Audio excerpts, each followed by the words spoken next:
Hello YouTube friends, welcome to the Last Homely House and welcome to Chris. Hi.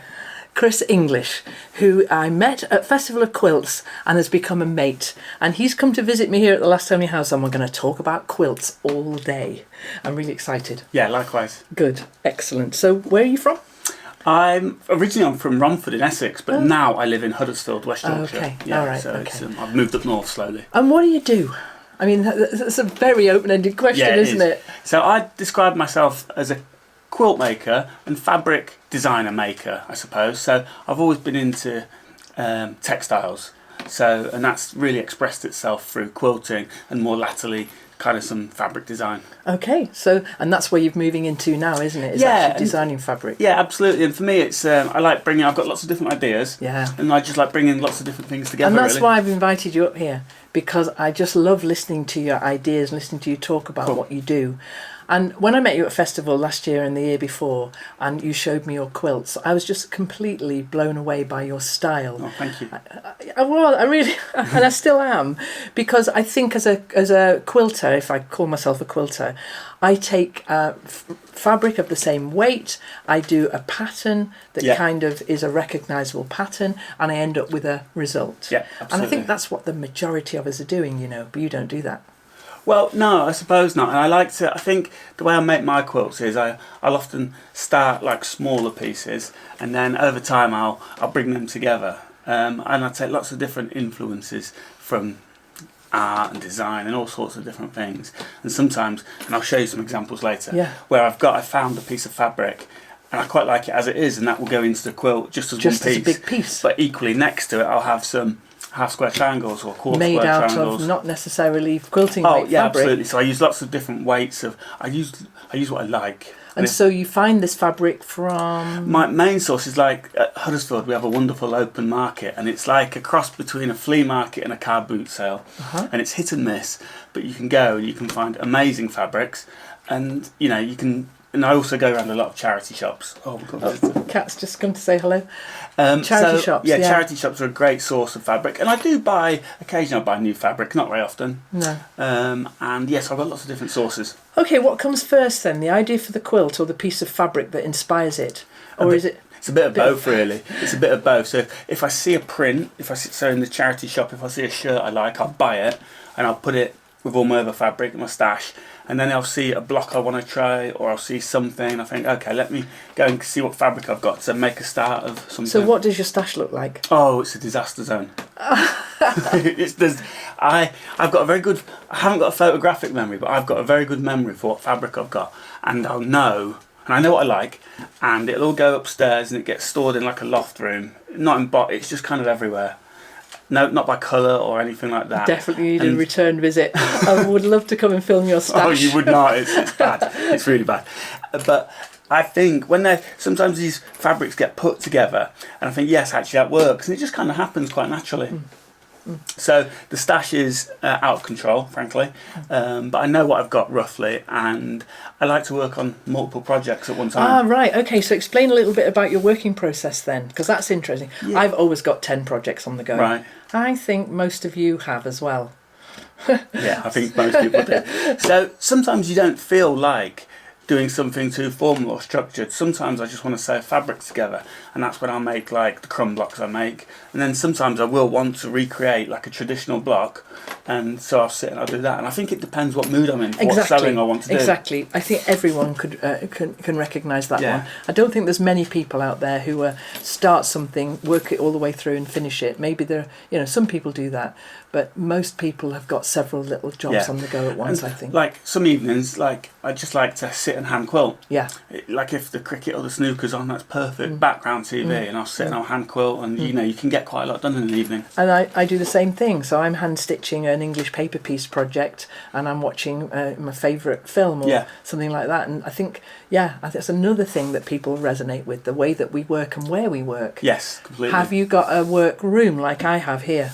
No, I've got my living room. Okay. So I sit and I sew in my living room. So when I quilt, I just sit with the quilt on my lap and watch telly. Right. And then when I sew... Just back up there. So you've got your finished quilt, and you're quilting it on your knee, so it's not in a frame, it's not on the table. I've tried a hoop and I've tried a frame and I couldn't get on with it. So I can't do a frame, but I like mine flat on the table. Right, okay. And I stitch like that. Right. But you sit on your knee. So, yeah, just on my lap. Yeah. And we'll probably talk about it later, but with the quilt behind us, it's too big to do that with, so it's broken into sections, and I do those sections at a time. So we can't have failed to notice this quilt behind us here, and this is the Bear Paw quilt. Yeah, hashtag Team Bear Paw 24. There. Now, some people already know about this, because if you don't follow Chris on Instagram, then do. Chris's name is Chris English. And there's a breakfast in the UK called a full English, which is bacon and sausage and egg and black pudding and all the works. And do you like a full English breakfast? Yeah, not every day though. I think some people think that in England we have them every day, but I don't have it every day. We really don't. Perhaps once a month. Yeah. Oh, we really don't have it every day. Yeah, absolutely not.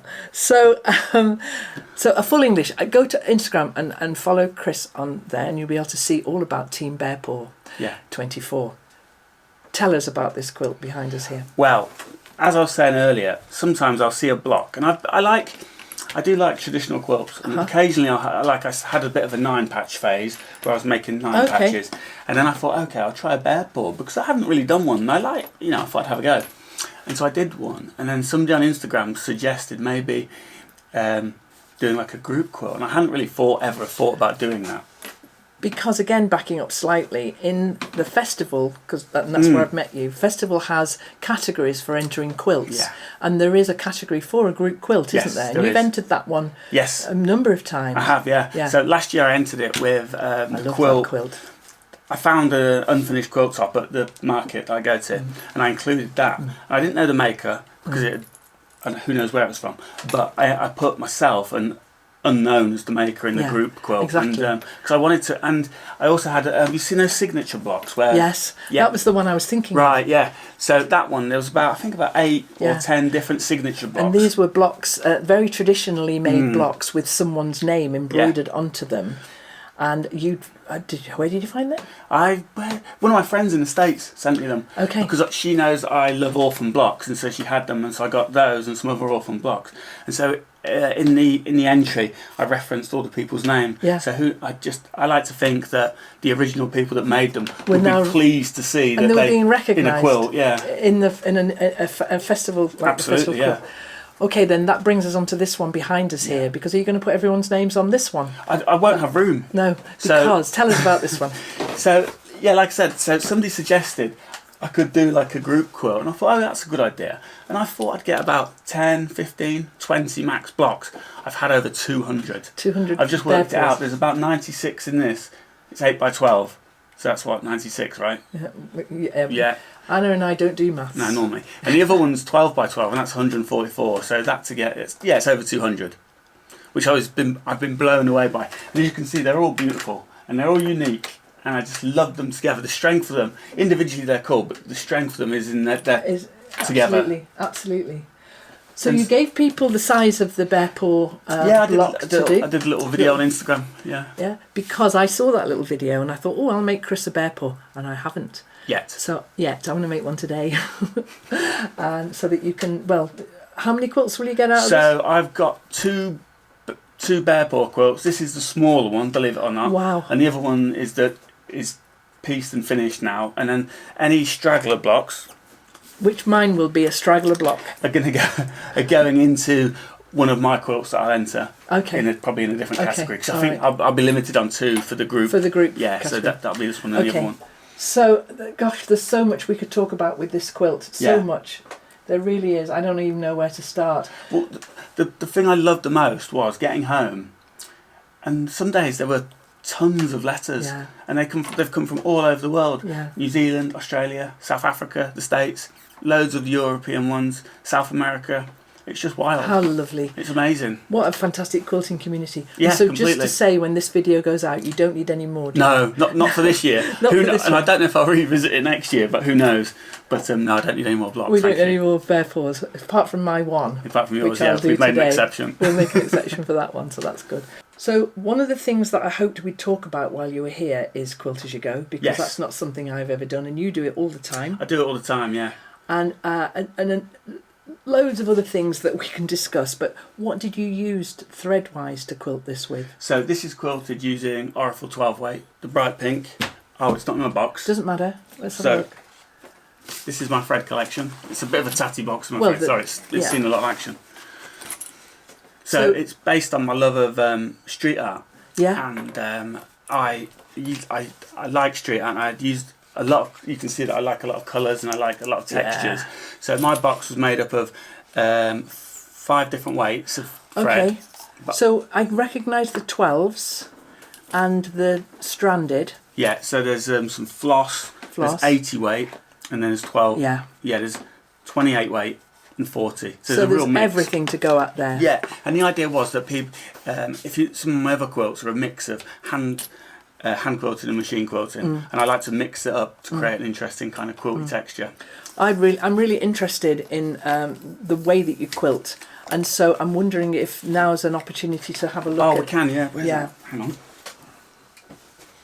He's brought all sorts of bits and pieces with him. So let's have a look at this one. Don't lose your special piece of kit here. Okay, right. These. Yeah. So these are examples of. Let's get my glasses. So these are examples of. You can see that I've machine quilted it, and I've gone for quite a structured grid pattern with my machine quilting. Very close together. Yeah, I like the texture it gives, and the thing is, I quite enjoy experimenting. This will probably become a cushion cover if it doesn't go into a quilt. Okay. Because I like this size because it's easy enough to experiment. Well, you can get this in under your machine needle really easily. easily. Yeah. Whereas you try and get that under, it's like a wrestling match. Fighting with exactly. Yeah. So here I've used different weights of thread, different colours, and then what I've done is I've got the 12 weight and I've done this kind of cross stitch over the top. But you've done the cross stitch. Yeah, I've made it fit into the grid, which for me was a bit of a departure because on this one, for example. Is this 12? Yeah, that's 12 through the machine. 12 weight. So on the top bobbin? On the top bobbin. Normal 50 weight on the bottom bobbin, 12 on the top. And that works okay? Yeah, it does. So you have to experiment a little bit, and some of them, it's weird, some of them seem to work better than others. But the oranges what kind of worked. machine are you working with? I'm working with an old style school Benina. Well, it's the 1008. Just it's basic, not computerised. Yeah, no frills. Yeah. It's a great machine. It sews beautifully straight lines and straight stitches. Okay. And with this one, you've done that grid again. Yeah, I've gone for the grid again because I think with the piecing on this one, it's a bit more random. So the grid gives it that structure, and then the different stitches have a bit more random. And then on this, for example. Which is it's a cushion cover. It's made it to the next stage. This one. So again, you can see the grid. So half square triangles with different fabric. Then the grid, and then I've been working on this kind of like fly stitch. Yeah. And I started doing it one next to it because I think it gives it like it kind of lifts it and gives it like a 3D effect, having the light colour and then the pink. Yeah. And I just like the 3D effect of it. And this one is half square triangles, as you say. Yeah, dead straightforward. So half square triangles, but this one, talk about the piecing on this one. So this is kind of strip piecing, I suppose, is the best way of describing it. So I've cut strips of fabric, sewn them together, and rotary cut them up and re-sewn it and repeated it. Okay. So you have to trust the process on this one. Okay. Oh, I'd love to do a bit of that with you. Yeah, absolutely. I really would love to do a bit of that with you. If you start looking at some of these pieces in here, like this section here, for example. It's tiny. It's tiny. There's no way that I could foundation piece that. No. Because I wouldn't know how would you know what to draw to get exactly shaped? So for me, it's the random nature of the piecing that brings this kind of effect. I'd love to have a go at that with you. Yeah, we can do that, definitely. Some of my fabric. But what's in here, in this fabric here? Yes. Show us this. So the fabric here, the black and white, is my own fabric that I've been working on. Okay. So like I said earlier, an eternity ago, I went to, when I was at university, I did textile design, and that was probably, I suppose, people ask me how long I've been quilting, and I suppose that's probably the start of my quilting journey, even though it was a long time ago, and I didn't start quilting until quite recently. I'd always been interested in print and pattern and colour and everything. And fabric. And fabric, yeah. And the way that manifests itself on fabric, because there's all sorts of other ways that could have gone. You could have done,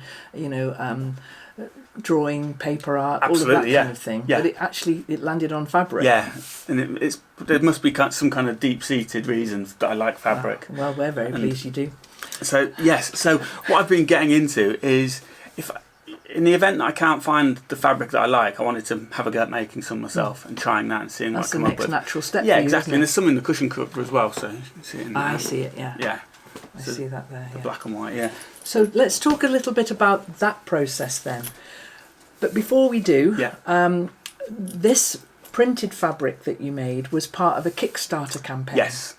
Which I backed because I thought it was absolutely wonderful, and it's Yes, come to it's fruition. amazing. Just yesterday, it's been confirmed that it's been funded. So thank you so much to everybody who's backed it. Yeah, it's amazing. Awesome. Get that bit of piece of fabric out. So this is one of the test pieces. My fabric. Yeah, this is yours now. Yeah, this is my fabric. So where are we? There we are. And what I loved about it straight away, apart from everything, was how wide it is. 60 inches wide. Oh yeah, you get loads. Masses of fabric.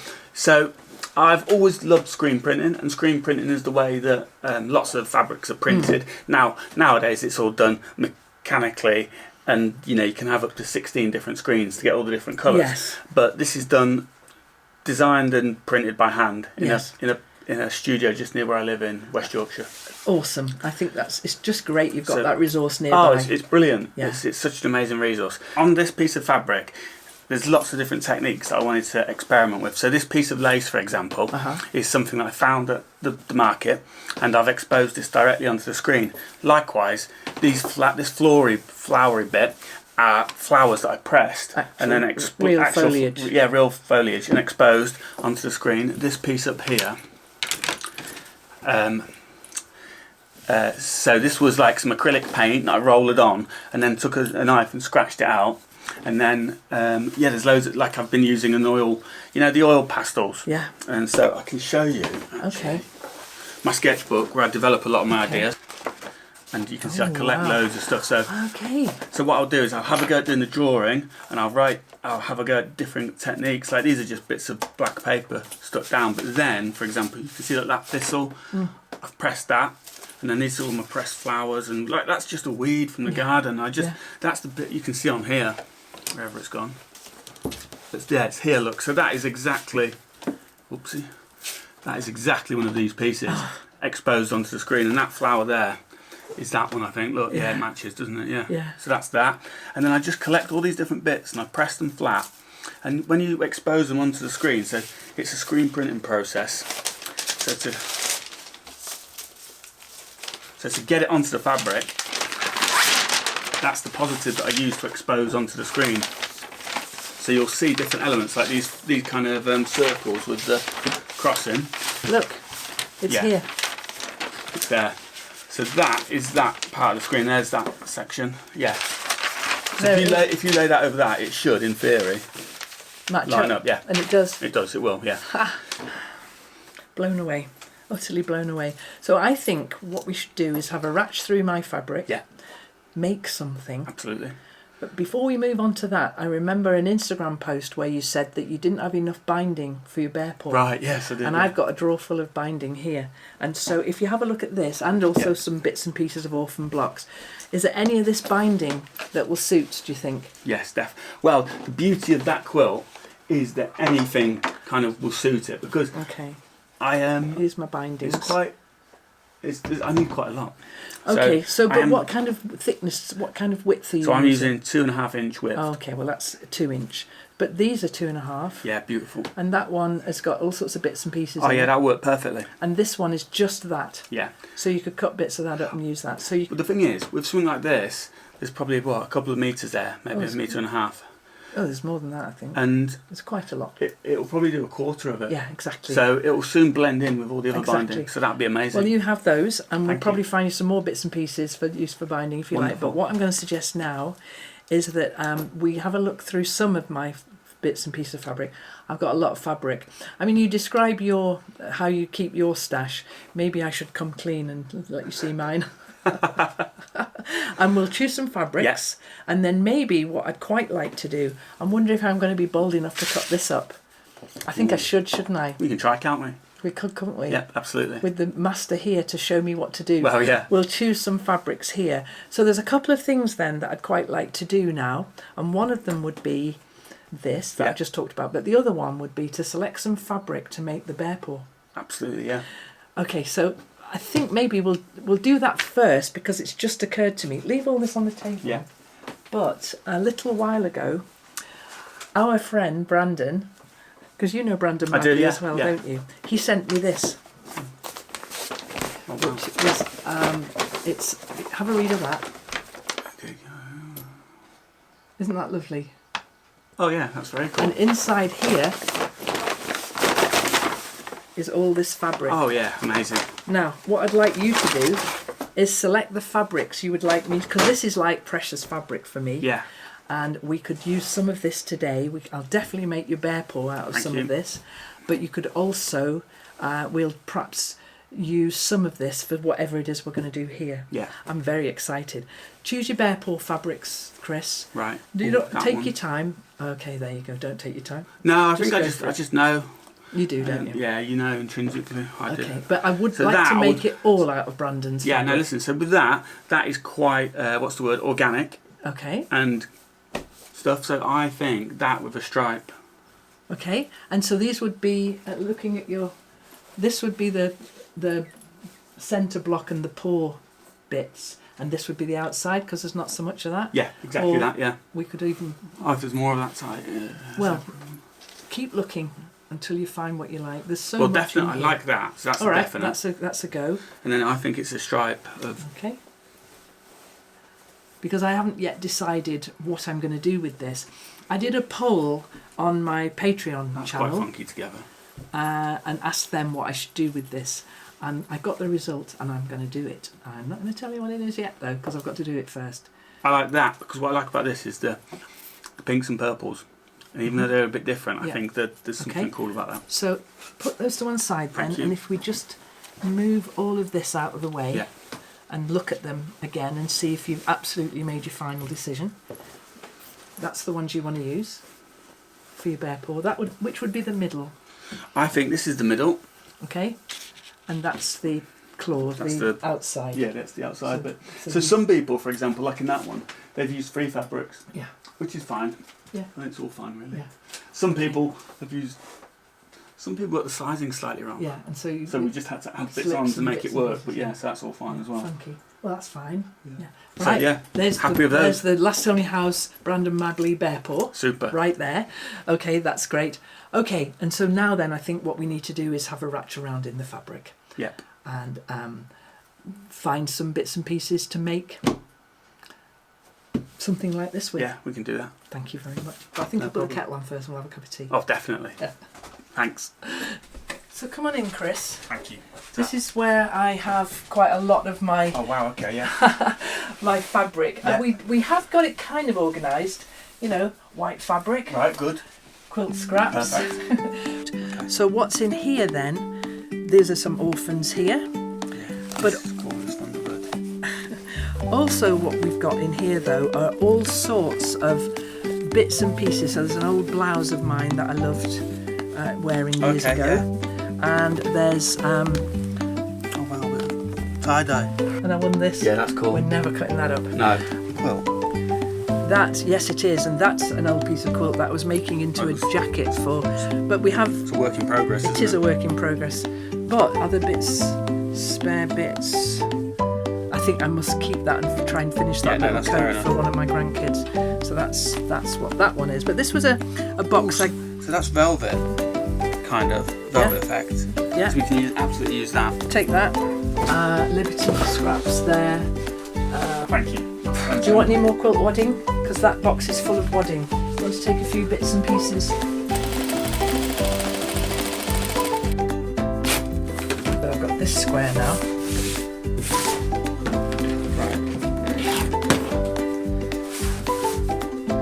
And then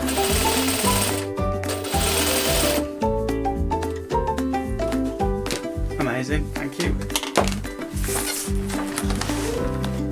There you go. Team Bear 424. absolutely. Anywhere to fit you. That's Anywhere. perfect. That was a good choice of fabrics. I like it very much. Yeah, it works, doesn't it? There's my contribution then. Super. Thank you, You're Kate. welcome. That's amazing. You're welcome. So- Right, thank you. I'm really looking forward to using this fabric with you, Chris. I really am. I think I might cut into it. Yeah, absolutely. I'm thrilled that the Kickstarter worked and that Yes. it all paid off, but I want you to tell me about where it's led you to. Right, so my next project after I've printed all this is to, I'm going to start a subscription box. Okay. So what I'm going to do is start a box where I think on a quarterly basis, people who subscribe will get 5 fat quarters of fabric. And what I want to do is curate that choice and provide people with the kind of fabrics that I use in my quilts. So it won't be quilting weight fabric? It'll be a mix. Okay. Yeah, so it'll be a mix of probably some fabric I've printed myself. Right. So I'm really interested in pursuing that. Then there'll be some recycled fabric and then like some vintage fabric as well. So kind of like what we talked about on the cushion cover earlier. Getting this where you've got a real mix of, kind of like an eclectic mix of the fabrics that I choose to make my quilts. And a subscriber would get one box a bit like this. Yeah, once a bit like quarter. this. This is kind of a working example. So you will get something that might be a toile, the fabric that I've done, maybe some African wax print, a plaid, and then like a big floral. So it'll be a signature of kind of the fabrics that I use. Okay, and when you receive this box, there would be, you'd write and say what all the things were. Absolutely, that. So a bit of provenance and backstory to each of the fabrics. Excellent. And kind of some notes on how I'd use them and So ideas. this, just looking at this selection here, there's quite a departure from what a quilter would normally expect to find. Yeah, I think so. Yeah. In with a quilting, a bunch of quilting fabric. Yeah, because they're all from different sources. They're all completely different in their kind of and makeup. will you give us a bit of a clue as to what you're going to do with them? Yes, I think so. So it might be that on my Instagram at the time, I'm showing some examples of how I use those fabrics. That'll be where people will find out about this. Absolutely. Yeah, on my Instagram. Yeah. Okay, on Instagram, and we'll put the Instagram address in the description below. It's just a full English though, isn't it? It is, yeah. People can find him on Instagram by doing that. And so this is exciting, because every subscription box will have a different element to it and different. Completely, yeah. Wow. So I see it as like as I said, like a curated choice of the fabrics that I'd use in my quilt making practice. And so how do people find out how to get this? So at the moment, the best thing is to follow me on Instagram. Okay. Or register for your emails on chrisenglishquilts.com. So you've got a website, Chris Yes. English Quilts. Yeah. We'll put that in the description below as well. Thank you. Well, I'm going to be your first sign up for this. Oh, amazing. Thank you. Well, I'm just excited to use fabrics in a completely different way after you've shown me all of these things. So that's how you'll find out about Chris's subscription box. And I just want to thank you massively for making the effort to come all the way up here. Oh, not at all. It's not so far. It's not that far, No, really, it's not, is it? not really. A couple of trains. Yeah. And I've loved having you here. I really have. We have so much more information that Chris has shared with us, and so many more samples and things that we've done with him.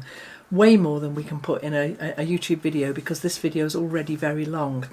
So I'm making some videos to go over on Patreon, and they'll be available for the patrons soon. As soon as we've finished filming all of these, we'll get them all edited and we'll put those on Patreon. Brilliant. And so I really want to thank you very, very much for watching. Thank you very much for coming. Anytime. Thank you. Follow him on Instagram. You'll find out all about this and all about the other cool things he does. Here on The Last Homely House, give us a like and a thumbs up and a subscribe and a comment and all of those cool things. And tell me how you enjoyed meeting Chris and what you enjoyed about his style, because I've absolutely loved it. So thanks so much for coming. Thank you for the invite. You're welcome. Thanks so much for watching. We'll see you next time with something a little bit less colourful, probably. Thank you. No problem. Thank you. Very much indeed.